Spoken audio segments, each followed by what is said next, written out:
kurang lebih 1430 tahun yang lalu, lahirlah seorang manusia pilihan yang dibesarkan tanpa pernah melihat wajah bapaknya, dibelai kasih sayang ibunya 6 tahun saja, bahkan dihina dan dimaki oleh sekampungnya sendiri, dan puncak penganiayaan terhadap beliau oleh sekampung dan sesukunya ketika diusir dari tanah kelahirannya. Tapi alhamdulillah, tanpa memasang baleho di jalanan,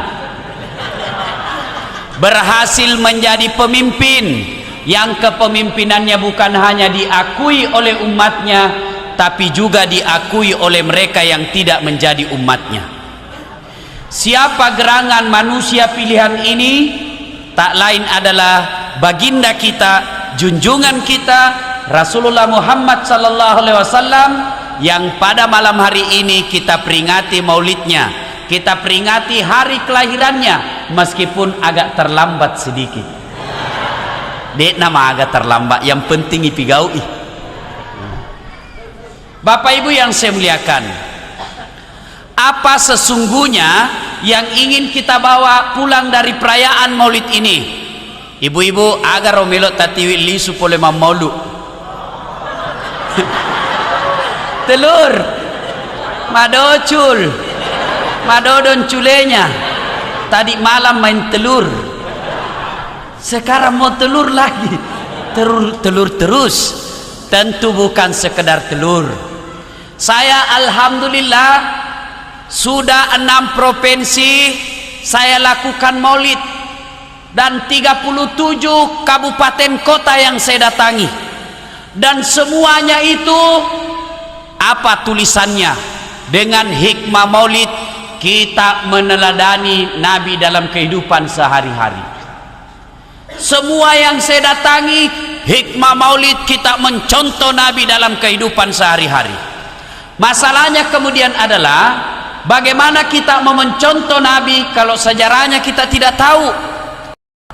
Bagaimana kita mau meneladani Nabi kalau sisi kehidupan Nabi kita tidak paham? Ada ibu-ibu ditanya sama anaknya, "Mak, tanggal berapa lahirnya Nabi, Mak?" Apa Nabi bilang mamanya? "Iseng kode, kenapa saya kau tanya dongo? Apa gunamu masih sekolah?" Karena dia juga dongo.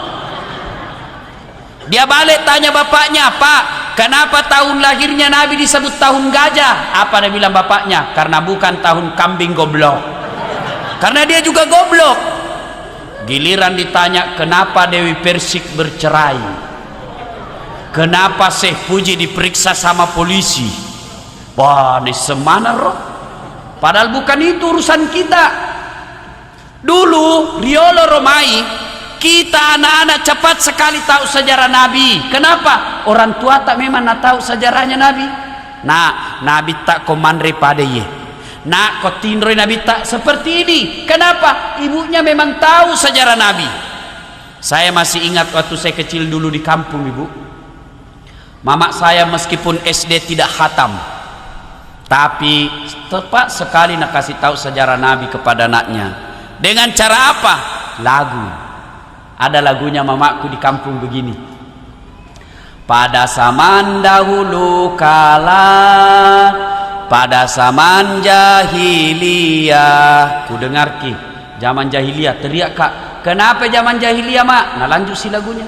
Lahirlah seorang rasul yang terakhir dan mulia. Ku tanya, siapa namanya mak? Itu Nabi terakhir. Nah lanjut lagi lagunya.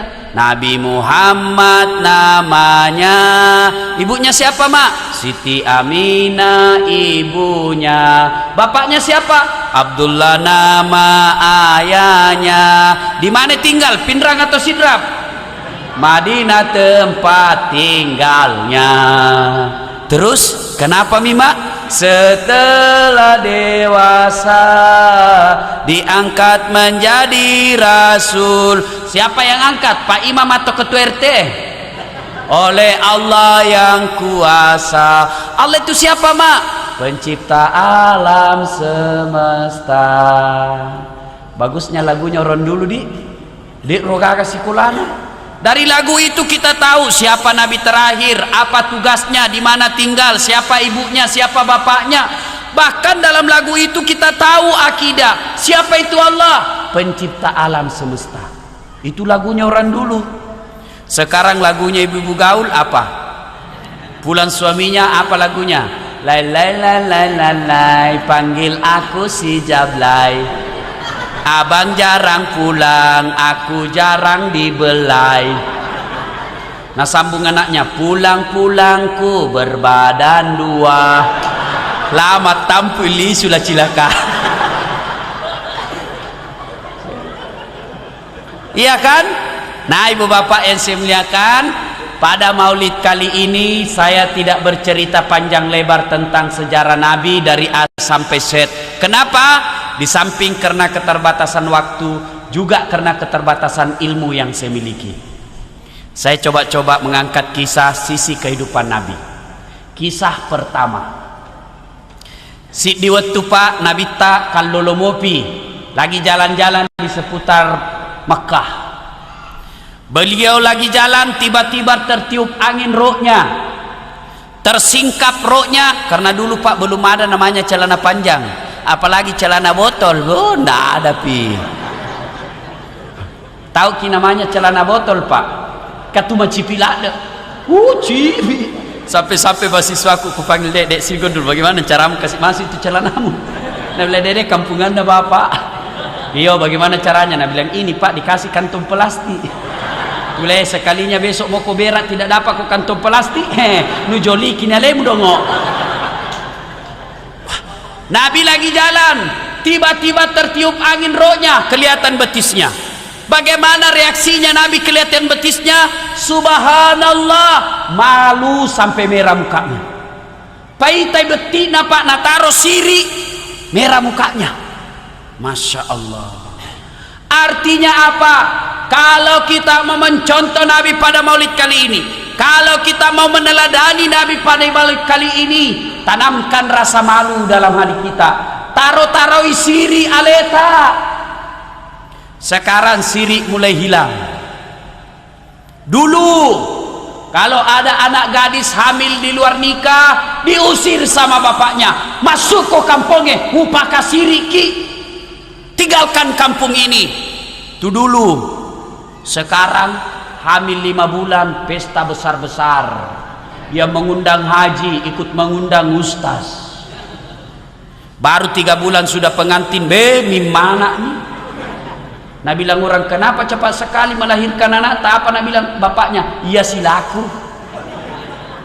Desi senagaga siri. Kalau kita mau mencontoh Nabi pada maulid kali ini, masih siri ki mapigau salah. Malu dong kalau sudah haji tapi masih rajin main domi. Pangkat oje itu haji Pak domi sisa Pak.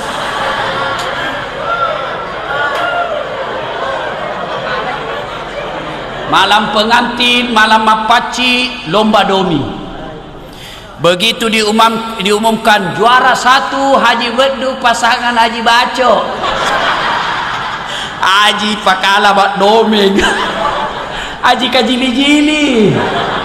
La ilaha illallah. Sadar-sadar saiki Haji. Kenapa banyak ketawa? Banyak Haji Pak Domen di sini. Haji cilaka.